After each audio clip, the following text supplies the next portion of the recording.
நீ சுகமாயிருப்பாய், ஆரோக்கியமாயிருப்பாய், சௌக்கியமாயிருப்பாய், நல்லா இருப்பாய் அப்படின்னு தேவன் சொல்லி இருக்கும் போது அந்த காரியத்தை உங்க வாழ்க்கையில நீங்க ஏற்றுக்கொள்ள கூடாது என்பதற்காக பிசாசானவன் பயம் என்கிற பாதையின் வழியா உள்ளே வர விரும்புகிறான். இல்ல உள்ளே வந்து உட்கார்ந்து இருக்கான். சில பேருக்கு கர்த்தர் சொல்றாரு, இந்த காலவேளை பயப்படாத, நான் உன்னை பலப்படுத்துவேன், நான் உனக்கு உதவி செய்வேன், என் நீதியின் வலது கரத்தினால தாங்குவேன், என் நீதியின் வலது கரத்தினால உன்னை சுகப்படுத்துவேன்.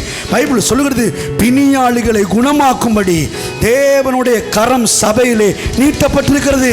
நீட்டப்பட்ட அவருடைய கரத்தினாலே உங்களுக்கு சுகம் கொடுப்பதற்கு, உங்களுக்கு ஆரோக்கியத்தை கொடுப்பதற்கு, உங்கள் எலும்புகளை காப்பாற்றுவதற்கு, உங்களுடைய முடி கூட விழுகாத அளவுக்கு தாங்கிக் கொள்வதற்கு தான் கர்த்தருடைய கரம் ஆலயத்துக்குள்ள நீட்டப்பட்டிருக்கிறது.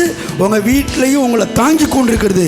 இவ்வளோ பெரிய கரத்தை கையில வச்சுக்கிட்டு நாம் பயப்படுவோமானால், பயப்படுகிறவன் அன்பிலே பூரணப்பட்டவன் அல்ல.